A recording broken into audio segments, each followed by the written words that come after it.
네, 여러분 오늘 제가 제목을 황무지의 선보수 이렇게 붙여봤습니다. 갈림길의 선보수는 아닌 것 같아요. 보수 자체가 무너지고 괴멸되고 보수의 집단 자살이라고 할까요?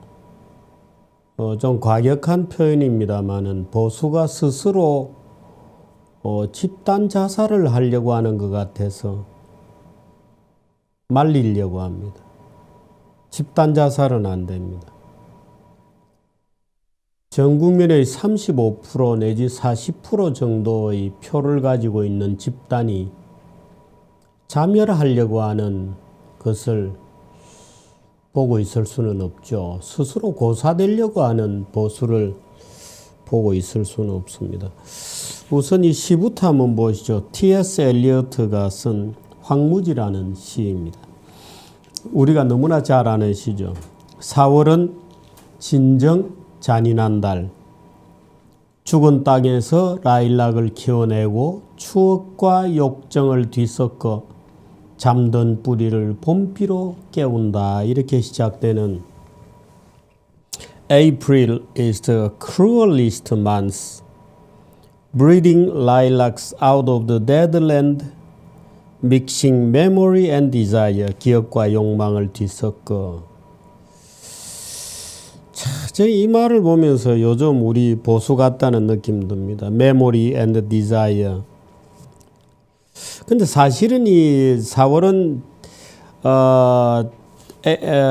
진정 잔인한 달 이렇게 T.S. 엘리어트가 노래를 불렀습니다만 이 내심은 사실은 그 4월에 그 봄에 꽃들이 피고 죽은 줄 알았던 뿌리에서 생명이 샘솟는 것을 오히려 역설적으로 찬양하는 그런 헌사입니다.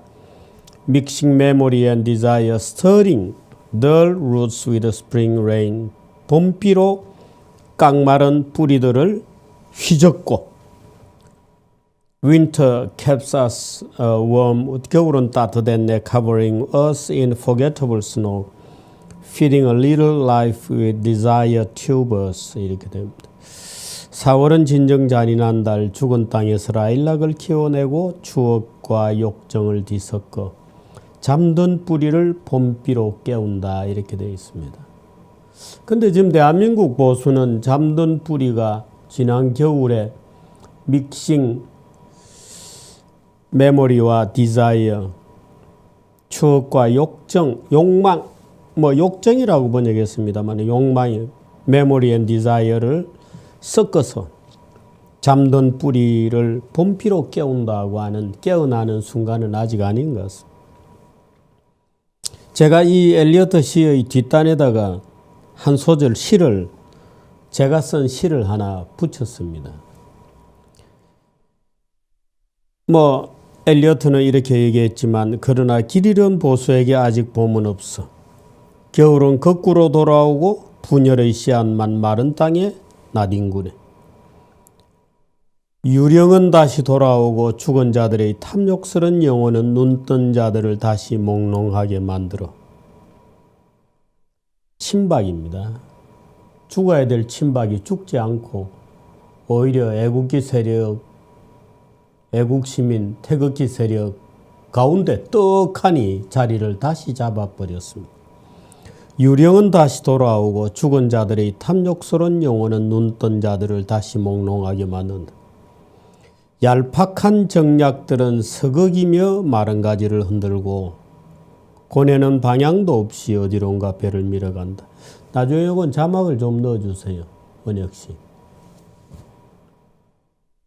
얄팍한 정략들은 서걱이며 마른 가지를 흔들고 고뇌는 방향도 없이 어디론가 배를 밀어간다. 거친 마음들은 더욱 날카로워져 갈 뿐이고 지친 발걸음은 아예 귀를 닫아버리고 마네. 겨울에 뜨거웠던 열정은 아직 채 식지도 못했는데 미래는 스스로 감옥문을 밀고 들어서네. 이렇게 적어봤습니다. 통준표의 9가지 덕성을 제가 써붙이고 정규제 TV에서 방송을 하고 뭐 여러 가지 반론에 부딪히고 또 뭐 그런 소동들이 좀 있었습니다. 저는 고맙게 생각합니다. 홍준표에 대해서는 사람들이 이렇게 생각합니다. 이상하게 마음에 안 든다. 정남이가 떨어진다. 사람이 좀 건조해 보인다. 여기에다가 태극기를 모욕한다. 5.18 뭐 임을 위한 행진곡에 대해서 엉뚱한 얘기를 하고 박근혜를 춘향인 줄 알고 뽑았더니 향단이라는 식의 무언가 애국 시민, 태극기 시민들을 비아냥거리는 듯한 얘기를 해서 기분 나쁘다는 겁니다. 그래서 아예 홍준표는 제껴버리고 문재인을 막기 위해서 안철수를 찍자 하는 것들이 심지어 보수의 지도부를 자처하는 또는 보수의 무슨 중심을 자처해왔던 그런 분들조차도 문재인을 막기 위해서 안철수를 찍자는 식의 캠페인을 벌이고 있습니다. 저는 단언컨대 안철수가 실패하고 나면 문재인이 다시 등장한다고 봅니다. 문재인이 아니어도 소위 더불어민주당이 바톤을 이을 거라고 봅니다. 좌익그룹의 정권 연장일 뿐이죠.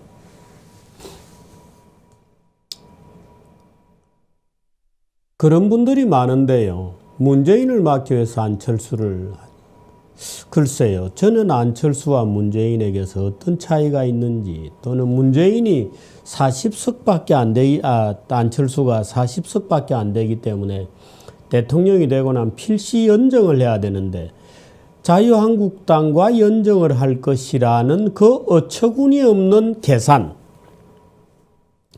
어디에서 나왔는지 도저히 짐작하기 어렵습니다. 안철수 국민의당의 뿌리는 오히려 더불어민주당이죠. 국민의당을 김대중의 부활이라고 본다면 더불어민주당은 노무현의 부활일 뿐이죠. 노무현당 또는 김대중당이 새누리당과 연정을 할 거다. 구새누리당과 연정할 거다는 주장만큼이나 어리석은 주장이죠. 뿌리가 같은 당입니다. 그 당 중에서 우열을 가려서 누구를 막는 대신에 누구를 찍는다는 식의 생각을 저는 너무도 가벼운 정략이라고 봅니다. 안철수 정치의 보수가 왜 지지를 하고 책임을 져야 하나? 지지를 하면 책임도 져야 됩니다. 안철수의 실패에 보수가 왜 책임을 같이 얹어서 져야 하나? 왜 그렇게 해야 되나? 정략이라고 하는 것은 또는 어떤 계산이라고 하는 것은 자기가 그 정략의 과정을 장악하고 있을 때 자기가 이렇게 할 수도 있고 저렇게 할 수도 있는 자기에게 선택지가 있을 때 하는 겁니다. 안철수에게 영향력을 줄 수 있을 때 하는 거죠. 그런데 아무 밑도 끝도 없이 그저 잔 계산만 해보고 문재인을 막기 위해서는 안철수를 찍는다. 나중에 안철수 정치에 책임을 질 수 있습니까? 만일에 그렇게 간다면 그야말로 보수는 괴멸하고 말 겁니다. 가장 대한민국 지금 나와 있는 정치인들 중에 조원진, 남재준을 포함해서 저는 지금 나와 있는 정치인들 중에 첫째, 대통령의 job definition, 대통령이 뭘 하는 사람이라는 것을 가장 정확하게 이해를 하고 있는 사람. 지금 대한민국 정치가 어떤 국면에 있다는 것을 역사적으로 가장 정확하게 이해하고 있는 사람.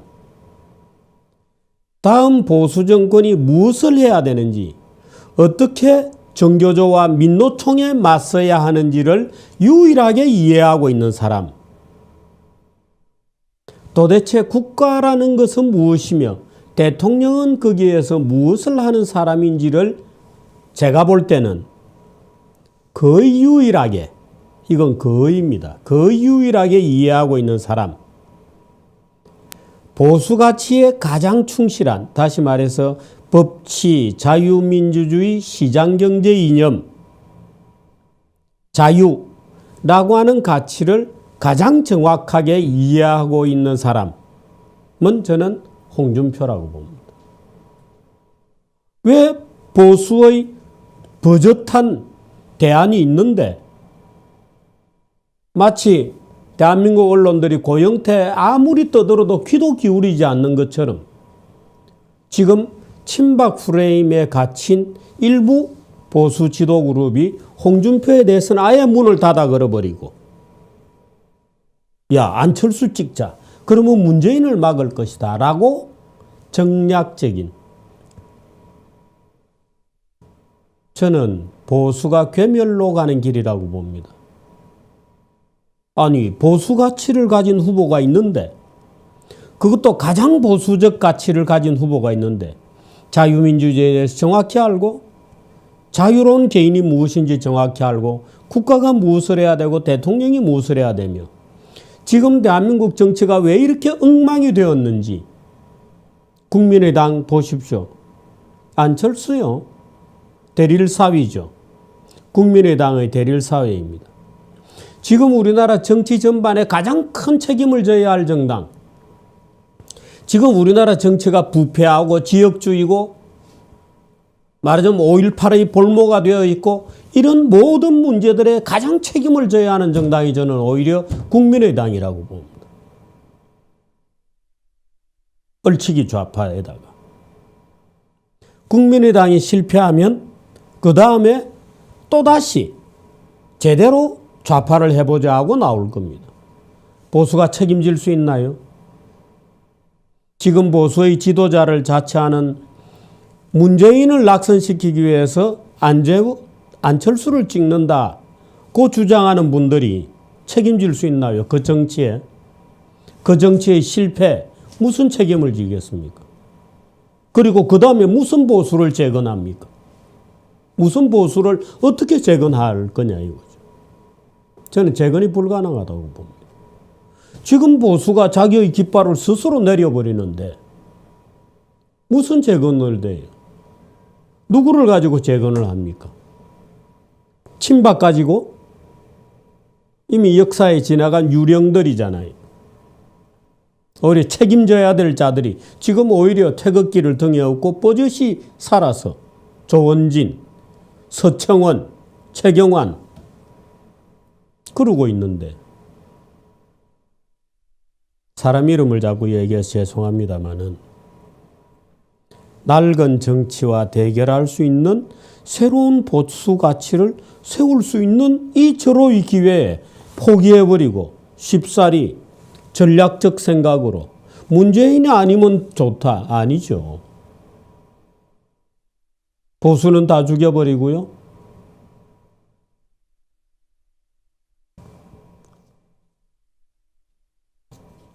좌익을 자칫 문재인을 악마로 만들어 놓고 문재인만 아니면 좋다.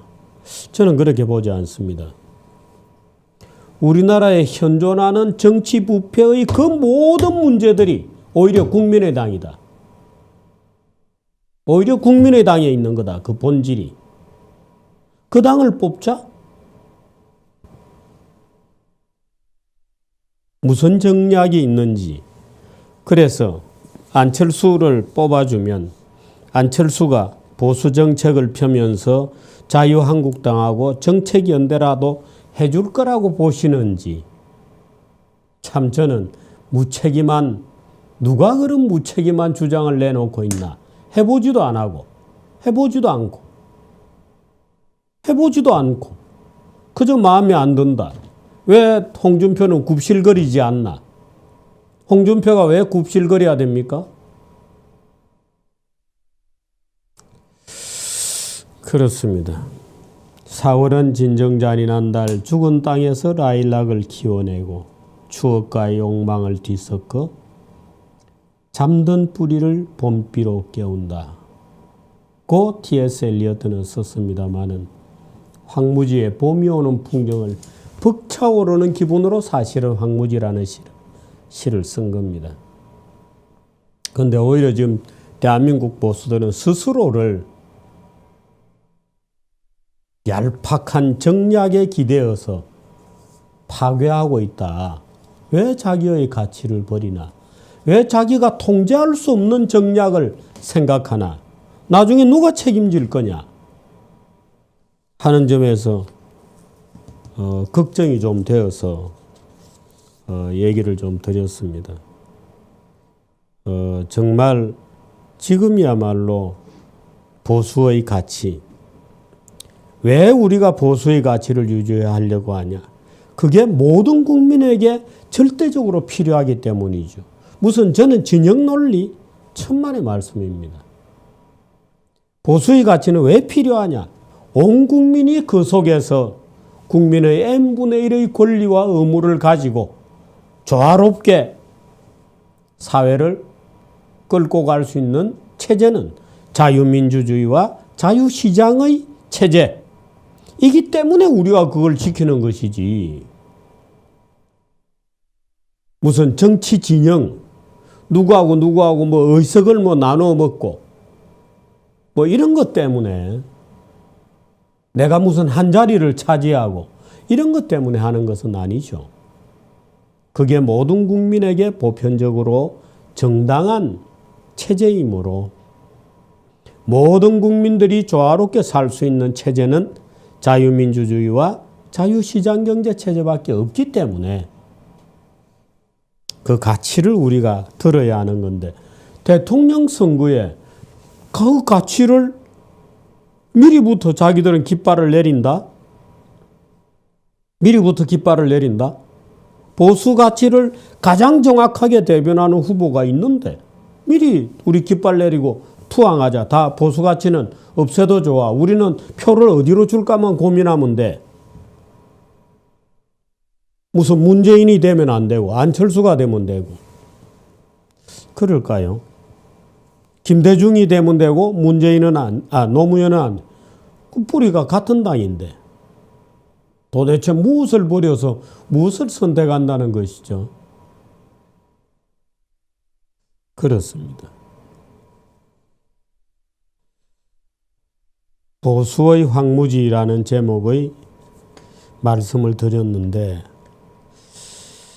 글쎄요, 진심으로 드리는 말씀입니다. 그저 저는 정치 얘기는 사실 극력 안 하고 싶은데 보수가 스스로 이렇게 깃발을 내린다는 게 도저히 저로서는 그 겨울에 추운 겨울에 보수적인 애국 시민들이 나와서 깃발을 흔들고 했던 그 결과가 보수 가치를 도대체 이렇게 팽개쳐 버리는 정략적 선택을 패배주의적으로 하고 있다는 것에 대해서는 납득이 어려워서 한 말씀 드렸습니다. 고맙습니다.